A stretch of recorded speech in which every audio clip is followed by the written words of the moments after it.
The situation in New South Wales continues to be on a knife edge. One epidemiologist, Rona McIntyre, told Sky News earlier today that the true peak in transmission may not occur until the first weeks in January. Earlier this week, you heard me talk with Professor Peter Collignon, who was much more optimistic than many of the others when he stated that the current outbreak is less dangerous than that at the Crossroads Hotel way back in July.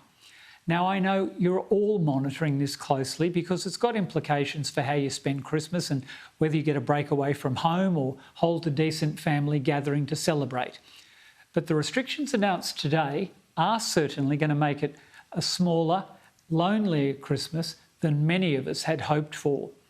John Brogden, the former leader of the New South Wales opposition, who has gone on to become an advocate for mental health services and suicide prevention, issued a timely reminder earlier today that this can be a very tough time for a lot of Australians, especially those who live alone. Human beings really need two things. We need contact with other human beings and we need certainty.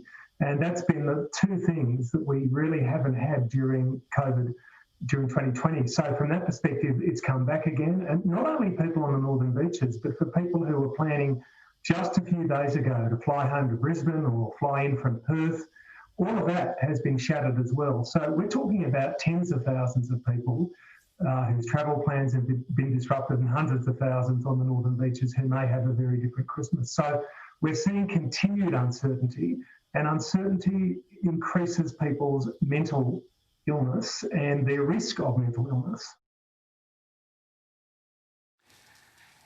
It's easy to feel very isolated at this time of year, and after the roller coaster ride we've all been on, many mental health advocates are worried that some may become overwhelmed and just reach the jumping off point. I've been on edge a few times in my own life without getting too personal. I had serious problems with alcohol and drugs and needed to stop over 3 decades ago. But I've had battles with depression and anxiety from time to time right throughout my life. So if you're feeling depressed, reach out to Lifeline or even an emergency ward at your local hospital. Life can deliver body blows to any one of us, and this has been a tough year. And it's easy to lose all hope. I know that. All I can say to those out there tonight who are doing it tough, and I'm sure there's a lot of you, there's no shame in being depressed. Even the most fortunate and resilient amongst us have struggled at times. But if you've lost a job, lost a loved one, or even if Christmas just brings back memories that leave you sad and wondering if anyone really cares, I'm really asking you, try not to give up.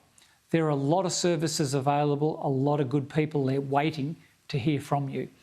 I'm so glad that I chose to live. And when it didn't even seem to be worthwhile when I made that decision. I would have missed so much and I wouldn't have been here for this Christmas. Everyone is valuable. You are not a mistake, no matter what your mind is telling you. Ending your life would be a terrible mistake, so hang in. All of us need to reach out to those we know. Someone might be at risk even in the apartment block or the street you're living in. If the only gift you can give a neighbour this year is a knock on the door, a smile and a greeting, you might save a life.